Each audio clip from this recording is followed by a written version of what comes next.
جس کے اندر اللہ تبارک و تعالی ارشاد فرما رہے ہیں الذی خلق الموت والحیات لیبلوکم ایکم احسن عملا۔ الذی خلق الموت، اللہ وہ ذات ہے جس نے موت کو پیدا کیا، والحیات اور زندگی کو پیدا کیا، کیوں؟ لیبلوکم ایکم احسن عملا۔ اللہ تعالیٰ نے موت اور زندگی کو پیدا کیا تاکہ انسان کو آزمایا جائے، تاکہ انسان کا امتحان لیا جائے، انسان کو ٹیسٹ کیا جائے، ایکم احسن عملا، عمل کے اعتبار سے کون زیادہ اچھا ہے، کون زیادہ نیک اعمال کرنے والا ہے، کون زیادہ عبادت گزار ہے، کون زیادہ جو ہے کامیاب ہونے والا ہے۔ دنیا کے اندر امتحان ہوتے ہیں، ان کا مقصد صرف یہی ہوتا ہے کہ سال بھر جو محنت کی ہے، سال بھر جو پڑھائی کی ہے، اس پڑھائی کا کتنا فائدہ ہوا ہے اور کون سا اسٹوڈنٹ کتنے نمبروں سے پاس ہوا ہے، یہ دیکھنا ہوتا ہے امتحان کے اندر۔ پھر جو رزلٹ آتا ہے اس کے اندر جو اچھے نمبر والے ہوتے ہیں ان کو زیادہ پرائیورٹی دی جاتی ہے، ان کو زیادہ جو ہے کامیابی کی سند دی جاتی ہے۔ تو اللہ تعالیٰ بھی فرماتے ہیں کہ میں نے زندگی اور موت کو جو پیدا کیا تاکہ لیبلوکم ایکم احسن عملا، کہ عمل کے اعتبار سے تم میں سے کون زیادہ اچھا ہے۔ تو یہ جو زندگی اللہ تعالیٰ نے ہمیں دی ہے، اس کے اندر ہم نے نیک اعمال کرنے، ایسا نہ ہو کہ زندگی ہماری گزرتی جائے اور ہمیں موقع ہی نہ ملے۔ ایک ہوتا نا کہ استاد پہلے بتانا شروع کر دیتا ہے کہ بھائی آپ امتحان کی تیاری کرو، ایک ایسے امتحان کی جو ہو کر رہے گا، اور ہمیں بھی ایک چیز اللہ تعالیٰ نے پہلے دن سے ہی بتا دی، فرمایا کل نفس ذائقۃ الموت، ہر نفس نے موت کا ذائقہ چکھنا ہے۔ فرمایا پھر عقل مند شخص وہ ہے کہ جو موت سے پہلے موت کی تیاری کرے، اس جہان کے اندر اس جہان کی تیاری کرے جس جہان میں ہمیشہ انسان نے رہنا ہے، جس جہان میں ہمیشہ انسان نے رہنا ہے۔ کیونکہ جو مسافر ہوتا ہے وہ زیادہ لمبا چوڑا اپنے ساتھ سامان نہیں رکھتا، اور ہمیں تو حضور علیہ الصلوۃ والسلام نے یہ پیغام دیا ہے، ارشاد فرمایا دنیا کے اندر زندگی ایسے گزارو جیسے کہ کوئی مسافر گزارتا ہے۔ دنیا کے اندر زندگی ایسے گزارو جیسے کوئی مسافر گزارتا ہے۔ مسافر کیسے گزارتا ہے؟ مسافر جب سفر کرنے والا ہوتا ہے تو اپنی ضرورت کی چیزیں اپنے ساتھ رکھتا ہے۔ کتنی؟ اپنی ضرورت کی چیزیں، یعنی کہ وہ سمجھتا ہے کہ مجھے راستے کے اندر ایک دو جوڑے کپڑے کی ضرورت پڑے گی، یا مجھے اتنا کھانا ہو تو میرا گزر بسر ہو جائے گا، میرا سفر پورا ہو جائے گا، اتنے پیسے ہوں تو میرا کرایہ مکمل ہو جائے گا۔ وہ اپنی ضرورت کے مطابق اپنے پاس چیزیں رکھتا ہے۔ لیکن آج انسان اس زندگی کو چھوڑ رہا ہے کہ مسافر کی زندگی کو، بلکہ انسان تو ایسے زندگی بسر کر رہا ہے جیسے اس دنیا کے اندر جو آیا ہمیشہ کے لیے آ گیا، ہمیشہ کے لیے، کہ ابھی کبھی یہاں سے جانا ہی نہیں ہے۔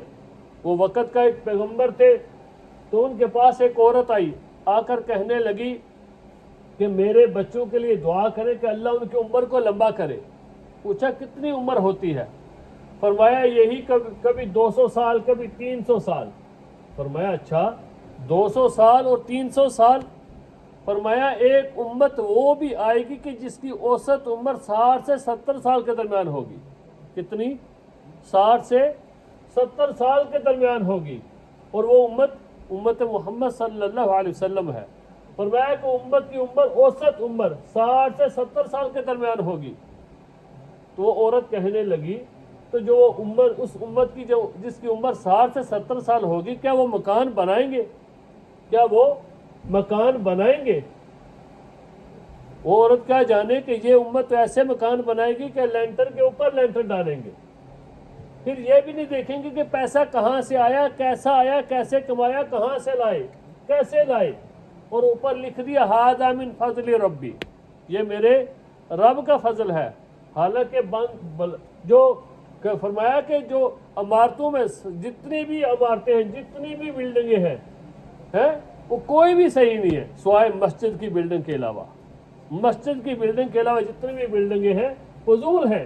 ہم لوگ تو لینٹر کے اوپر لینٹر ڈال رہے ہیں اور ایسے لینٹر ڈال رہے ہیں کہ ہمیں پرواہ ہی نہیں ہے کہ پیسہ کہاں سے آ رہا ہے، کہاں سے جا رہا ہے۔ بدترین پیسہ بلڈنگ کے اوپر لگتا ہے، اور ہم لوگ اپنی ضرورت سے زیادہ مکان بناتے ہیں۔ ہمیں اپنی ضرورت کے مطابق بنانا چاہیے، جس مکان کے اندر جتنی آسانی سے ہم زندگی گزار سکتے ہیں اتنا رکھنا چاہیے۔ اپنی ضرورت سے زیادہ یہ نہیں رکھنا چاہیے کہ 20 کمرے بن گئے، 50 کمرے بن گئے، اور پرواہ ہی نہیں ہے کہ کون کہاں رہتا ہے، سارے کمرے خالی پڑے ہیں۔ تو یہ جو زندگی اللہ تعالیٰ نے ہمیں دی ہے اپنی عبادت کے لیے دی ہے۔ فرمایا وما خلقت الجن والانس الا لیعبدون، کہ اللہ تعالیٰ نے انسان اور جن کو پیدا ہی اپنی عبادت کے لیے کیا، انسان کو اور جن کو پیدا ہی اپنی عبادت کے لیے کیا ہے۔ تو اس کے اندر ہمیں جو اللہ تعالیٰ نے موقع دیا ہے وہ یہ ہے کہ ہم اللہ تعالیٰ کی عبادت کریں۔ ہماری مثال ایسے ہے کہ سمجھے کہ ایک بادشاہ تھا، اس نے ایک آدمی کو کہا کہ جو فلاں باغ ہے اس باغ کے اندر سے اچھی اچھی چیزیں، اچھے اچھے فروٹ چن کر لاؤ۔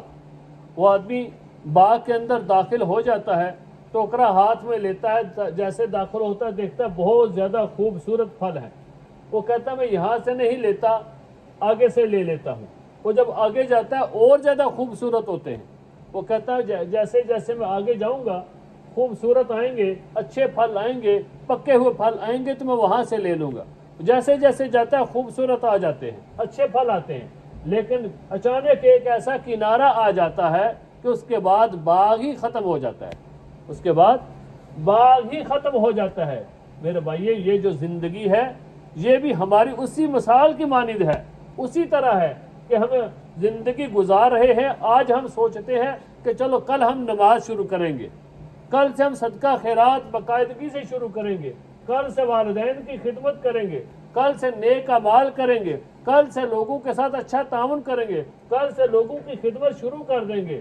لیکن کیا ہوتا ہے، اچانک ہی وہ کنارہ آ جاتا ہے کہ جس کے بعد آپ کوئی کام کر ہی نہیں سکتے، جس کے بعد آپ کوئی کام کر ہی نہیں سکتے۔ اگر آپ چاہ کے بھی کوئی کام کرنا چاہے تو آپ نہیں کر سکتے۔ کیوں؟ پھر زندگی موقع ہی نہیں دیتی۔ زندگی کیا کرتی ہے؟ پھر موقع ہی نہیں دیتی، اور موت کا جو فاصلہ ہے وہ ہو جاتا ہے۔ پھر انسان سوچتا ہے، کہتا ہے یا باری تعالیٰ مجھے ایک دفعہ موقع دے دیں، میں زندگی کے اندر جا کے، میں دنیا کے اندر جا کر نیک اعمال کروں گا، تیرے لوگوں کو دین کی طرف بلاؤں گا، میں صدقہ خیرات کروں گا، اور صدقہ خیرات کر کے یا اللہ میں نیک لوگوں میں شامل ہو جاؤں گا۔ تو آج اللہ تعالیٰ نے جو ہمیں موقع دیا ہے ہماری زندگی کے اندر وہ ہے نیک اعمال کرنے کے لیے۔ فرمایا لیبلوکم ایکم احسن عملا، کہ ہم تم کو آزمائیں گے کہ تم میں سے کون ہے عمل کے اعتبار سے اچھا۔ تو آج ہمیں اپنے اعمال کے بارے میں تھوڑا دیکھنا چاہیے، تھوڑی فکر کرنی چاہیے کہ ہمارے اعمال کون سے زیادہ بہتر ہیں۔ فرمایا کہ 5 چیزوں کو 5 سے پہلے غنیمت جان لو۔ زندگی کو موت سے پہلے زندگی کی میں بات کر رہا ہوں، زندگی کو موت سے پہلے کیا کرو؟ غنیمت جانو۔ اگر موت آ گئی تو پھر زندگی کے معاملات ختم ہو جائیں گے۔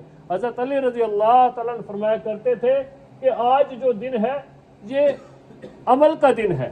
آج تم جتنے نیک اعمال کرنے چاہو تم نیک اعمال کر سکتے ہو، جتنی چاہے تم عبادت کرنا چاہو تم عبادت کر سکتے ہو۔ آج کوئی حساب نہیں ہے۔ کل کا جو دن ہوگا، یعنی قیامت کا جو دن ہوگا، حشر کا میدان ہوگا، فرمایا وہ حساب کا دن ہوگا۔ وہاں اعمال نہیں ہوں گے، وہاں کیا ہوگا؟ حساب ہوگا، اعمال نہیں ہوں گے۔ آج اللہ تعالیٰ نے اعمال کا موقع دیا، حساب نہیں ہے۔ کل حساب ہوگا، اعمال نہیں ہوں گے۔ تو ہمیں چاہیے کہ اس زندگی کے اندر ہمیں فائدہ اٹھانا چاہیے، اپنے گناہوں سے اللہ تعالیٰ سے معافی مانگتے رہنا چاہیے ہر روز۔ کبھی یہ نہ سوچے کہ آج تو میں نے کوئی گناہ کیا ہی نہیں ہے تو پھر معافی کس چیز کی؟ بھائی گناہ کریں یا نہ کریں پھر بھی اللہ تعالیٰ کے سامنے استغفار کرتے رہیں، پھر بھی اللہ تعالیٰ سے اپنے گناہوں کی معافی مانگتے رہا کریں، پھر بھی اللہ تعالیٰ سے یہ کہتے رہا کریں کہ یا اللہ ہم سے جو لغزش ہوئی، ہم سے جو خطا ہوئی، ہم سے جو غلطی ہوئی، ہم سے جو کوئی بھول چوک ہوئی، یا اللہ ہماری ہر قسم کی غلطی کو درگزر فرما۔ اللہ تعالیٰ سے معافی مانگتے رہنا چاہیے، نہ جانے زندگی کا کنارہ کس وقت ختم ہو جائے اور ہمیں موت آ کے ہمیں دبوچ لے اور ہمیشہ ہمیشہ کی زندگی جو آخرت کی زندگی ہے وہ شروع ہو جائے، تو اس سے پہلے پہلے ہم نے اللہ تعالیٰ کو راضی کرنا ہے اور نیک اعمال کرنے ہیں۔ فرمایا دوسری چیز کہ صحت کو بیماری سے پہلے پہلے غنیمت جانو، صحت کو بیماری سے پہلے پہلے غنیمت جانو۔ یہ جو صحت اللہ تعالیٰ نے دی ہے اس کی بھی ہمیں قدر کرنی چاہیے، اس کو بھی ہمیں بگاڑنا نہیں چاہیے، صحت کی قدر کرنی چاہیے، اور صحت کی حالت میں ہمیں اللہ تعالیٰ کی زیادہ سے زیادہ عبادت کرنی چاہیے، والدین کی خدمت کرنی چاہیے۔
تیسری چیز کہ اپنے فارغ وقت کو قیمتی بنائیں۔ اللہ تعالیٰ نے آج ہمیں وقت دیا ہے تو اس وقت کی ہمیں قدر کرنی چاہیے۔ فرمایا وقت کو جو ہے نا، الوقت کا سیف، وقت دو دھاری تلوار کی طرح ہے، اگر آپ نے اس کو اچھی طرح نہ کاٹا تو وقت تمہیں کاٹ دے گا۔ اگر آپ نے اچھا وقت نہ گزارا، نیک اعمال نہ کیے، لوگوں کی خدمت نہ کی، والدین کی خدمت نہ کی، وقت تو گزر ہی جائے گا، وقت تو گزر جائے گا۔ تو وقت کو اچھے طریقے سے گزارنے کی کوشش کریں، ہمیشہ وقت کو فارغ۔ آج ہم کیا کرتے ہیں، موبائل لے کے بیٹھ جاتے ہیں، آدھا گھنٹہ پون گھنٹہ گھنٹہ گزر جاتا ہے، ہمیں پتہ ہی نہیں چلتا۔ اور سب سے زیادہ جو بے قدری ہوتی ہے ہمارے وقت کی ہوتی ہے۔ فرمایا دو چیزیں ایسی ہیں، نعمتان مغبون فیہما کثیر من الناس، الصحۃ والفراغ۔ فرمایا دو نعمتیں ایسی ہیں کہ جس کے اندر انسان سب سے زیادہ غفلت میں ہے، ایک ہے صحت، دوسرا ہے فارغ وقت۔ ان دونوں کی انسان کوئی پرواہ نہیں کرتا، گزرتا ہے تو گزر جائے، خراب ہوتا ہے ہو جائے، ہمیں کوئی پرواہ نہیں، ہمارا کتنا وقت ضائع ہو رہا ہوتا ہے اور ہم رات کو کتنی دیر تک جاگتے رہتے ہیں۔ تو میرے بھائی ہمیں اپنے وقت کی قدر کرنی ہے اور اس وقت کے اندر ہم نے اللہ تعالیٰ کی عبادت کرنی ہے، اللہ تعالیٰ کو راضی کرنا ہے۔ اللہ تعالیٰ ہمیں عمل کرنے کی توفیق عطا فرمائے، سنت ادا کریں۔